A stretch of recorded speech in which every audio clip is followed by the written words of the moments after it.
Hi, everyone. Welcome to UDL Research in 15 Minutes. During the following episode, I chat with Dr. Lisa Jacobson about the effects childhood cancer has on learning. According to the American Childhood Cancer Association, over 300,000 children worldwide are diagnosed with cancer each year. Here in the U.S., about 1 in every 285 children are diagnosed. September is Childhood Cancer Awareness Month, and I can think of no better way to move that awareness into action than to take what you learned during this podcast, apply it, and then share this podcast with others. Thank you.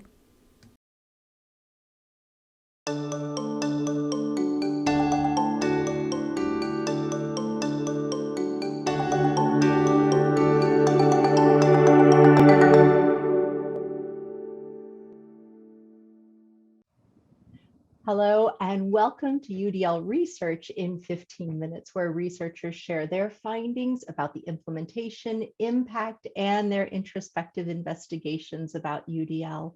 I'm Louie Lord Nelson, UDL author and leader, and today I'm talking with Lisa Jacobson, who works at the Kennedy Krieger Institute as the Director of Research, a licensed psychologist and pediatric neuropsychologist in the Department of Neuropsychology, and the co-director of the Center for Innovation and Leadership in Special Education.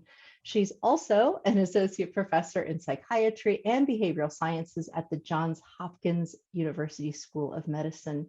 Today, Lisa and I are going to talk about the research that she reported in her article, Beyond Risk-Based Stratification, Impacts of Processing Speed and Executive Function on Adaptive Skills in Adolescent and Young Adult Cancer Survivors. Hello, Lisa, how are you? I'm well, thank you very much. That's good. So I made an assumption here. I can call you Lisa. Is that right? Feel free. Okay, thank you very much. I've known my other guests beforehand, so it's so lovely to meet you. Likewise.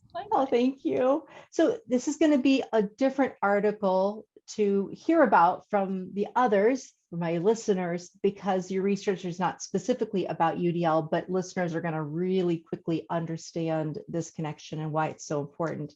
But before we get started down that path, can you give us a little bit of background about how this relates to education and you relate to education? Absolutely. So I actually started out as a school psychologist several years ago, worked in Virginia and North Carolina, and then became really interested in sort of what I was beginning to learn about neuroscience and became a pediatric neuropsychologist.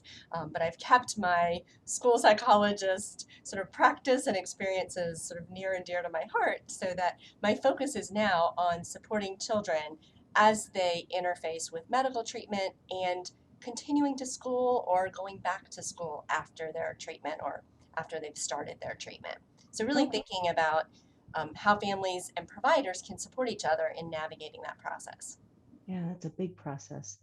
So can you connect, your connection to UDL is, I think, fairly recent. Can you talk about that connection? Yeah, absolutely. So I was actually introduced to UDL by Dr. Lisa Carey, a colleague of mine here at Kennedy Krieger Institute and our Center for Innovation and Leadership in Special Ed. And as she introduced me to it and I read more about it, I realized how well the UDL framework and the specific guidelines really address the needs of the kinds of patients that we see in a neuropsych department, seeing patients with learning, medical, and developmental needs, that come in for evaluation. And I think what's most important and what I've really taken away is it helps us as outside clinicians who are not part of a school system, and many of whom don't have that school psychology background and having sat in millions of IUP meetings, a shared language with educators that can really help us clarify strategies to support individual patients in language that hopefully school teams will fully understand, where we recognize that in the reports there will be medical language that probably is more difficult. So I've worked with my trainees and my colleagues to help incorporate UDL language into our recommendations. Nice. Oh, that's lovely. That's wonderful. So, as you kind of alluded to, this article is part of a line of research where you and your colleagues have focused on the learning needs of pediatric cancer survivors. and specifically how their executive functioning and adaptive skills are affected. So this is really important research and a bit of a wake up, I think, for educators who are working with students who are survivors of cancer.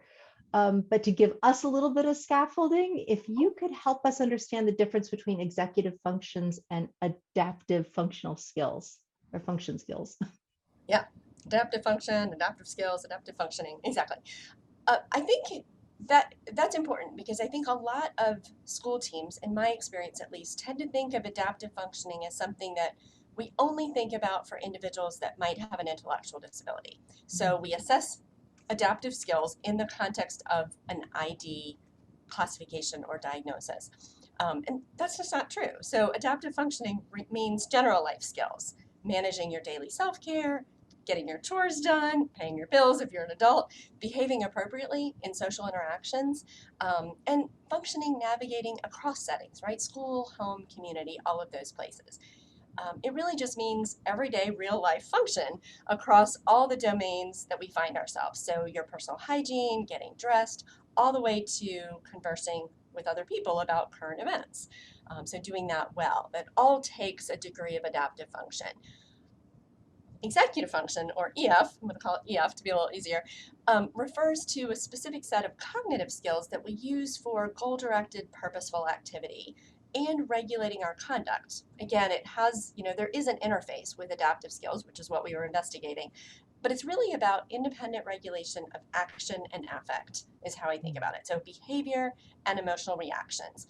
And that spans the gamut from very simple kinds of things all the way up to very complex kinds of behaviors. So they're skills that support our reasoning and our thinking, but regardless of how intelligent we might be, the same way that like a clutch in a stick shift engages and applies a car's motor horsepower. So you can have the best, fanciest car and the biggest motor, but if you can't drive a stick shift, you're not going anywhere, right? Right. So EF skills really set that stage. They help you engage and apply the skills that you have, the ability that you have. And so it's in the face of something novel, a new task, something that you've never done before, you have to stop and really think about, how do I do this? Whereas if you're driving to work on the same route that you've driven a million times, you probably get there and don't really remember all of the details.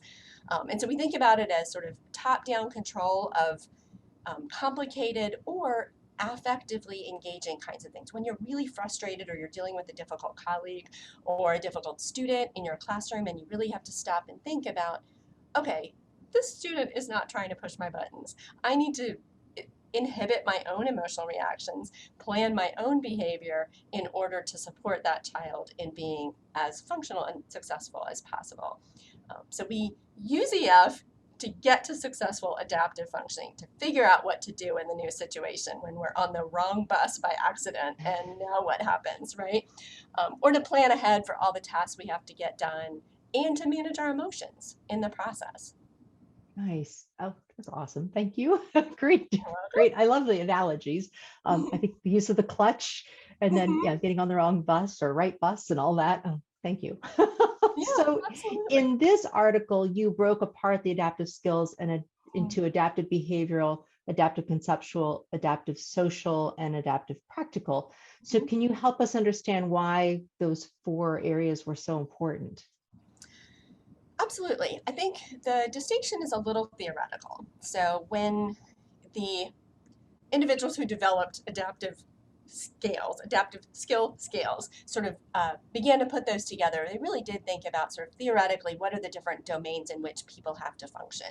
And so when we think about, it's like component scales, like a total achievement score might be broken down by reading, math, and written language. So you've got these different components, you kind of average them together and you get this total score. Conceptually, in that conceptual domain, we're talking about behaviors required for communicating with other people, managing and accomplishing tasks, and applying your academic skills to other tasks. So not necessarily your academic achievement, but how well you can apply that to things like, again, paying bills or saving money.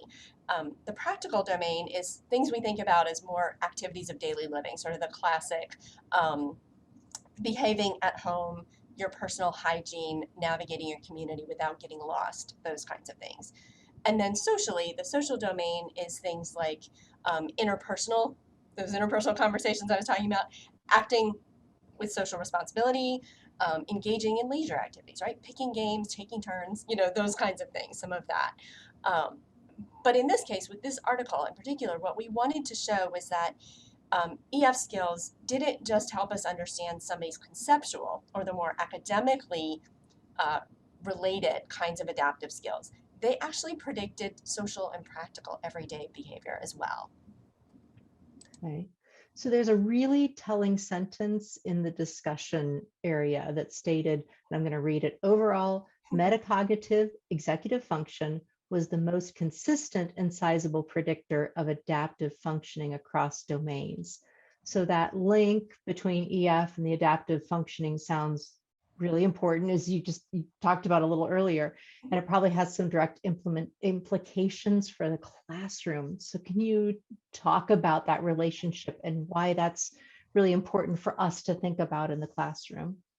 Yeah, absolutely. So the label used in that article and on the measure, metacognitive executive function, really refers to, again, how somebody can regulate their behavior in terms of getting started on tasks, holding information in mind that they might need to do it, like where you are in the division problem, planning how you're going to accomplish your goals, organize material, self-evaluate or self-monitor your progress towards those goals, right? Those are the more cognitive aspects of EF, relative to what I mentioned before, regulating emotions or regulating affect, right? It's kind of, if you split those out, it's not as much of the inhibiting reactions, but it's really more about sort of those complex kinds of tasks. So our findings suggest that those EF skills in particular are really critical life skills for meeting daily expectations across settings, right? Including home and classroom, and for some individuals, work. And so if you don't have those, or those aren't developing appropriately, nobody helps you, then the lack of these skills can limit your day-to-day performance, even in the context of generally appropriate IQ. So we controlled for IQ in the study. And so to go back to the analogy of the clutch, you need those skills to really apply your abilities so you can be successful even outside the classroom.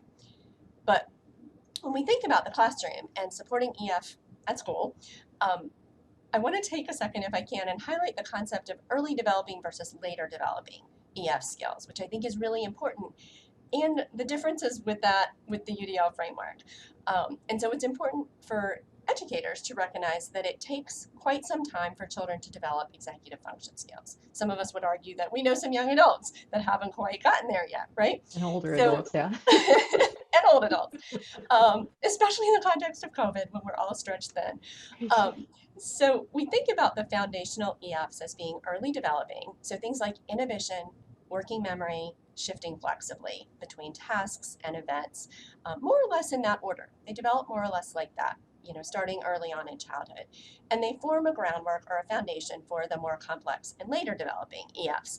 Things like planning and organizing and self-monitoring. You can see even self-regulation of emotion and affect, because that's hard. Those are really hard. You have to be able to inhibit in order to be able to regulate your emotions. But if you think about the UDL guidelines, which ones are emphasized? It's the metacognitive, it's the much more complex ones. And so what I mean is that the guidelines actually potentially overemphasize those more advanced EF skills and underemphasize the role of development and the teacher's role in an educational context. So teachers in an elementary school, or even later, if you're thinking about students with disabilities, it takes them even longer to develop these skills.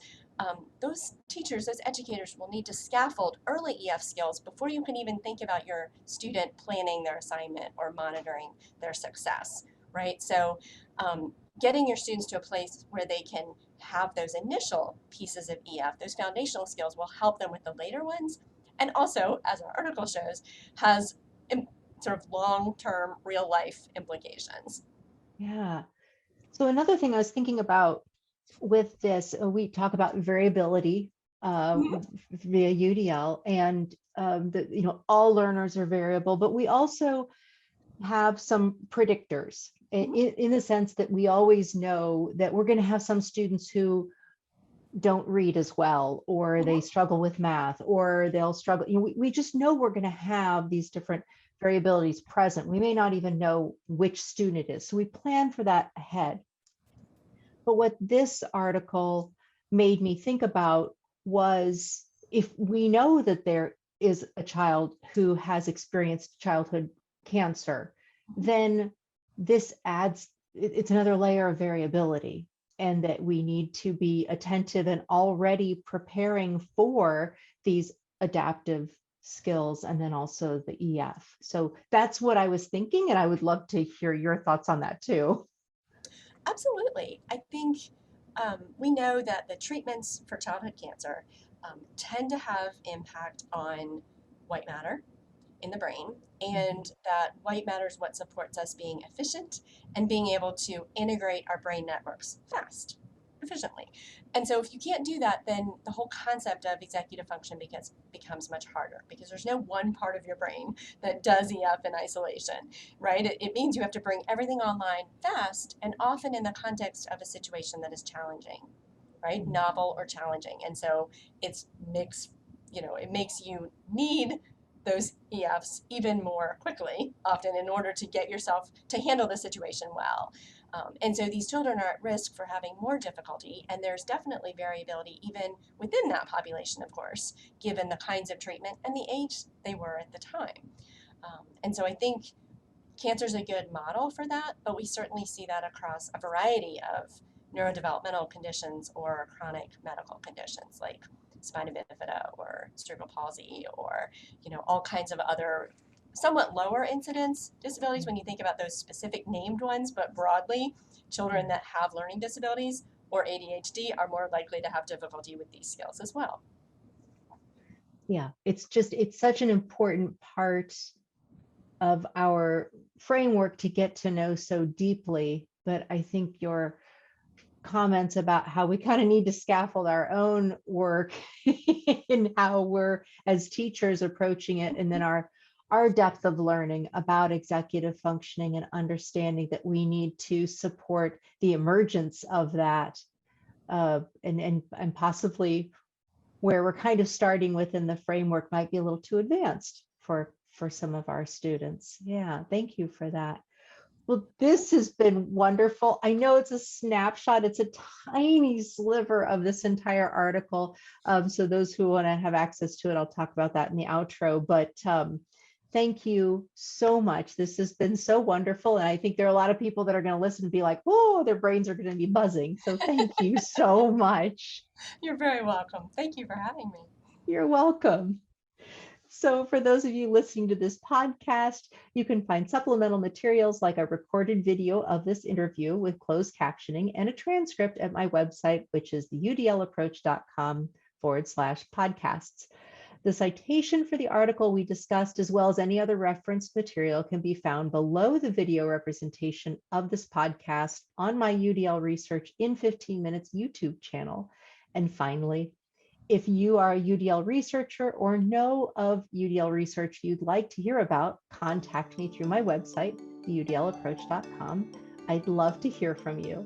And thanks to everyone for your work in revolutionizing education through UDL and making it our goal to develop expert learners.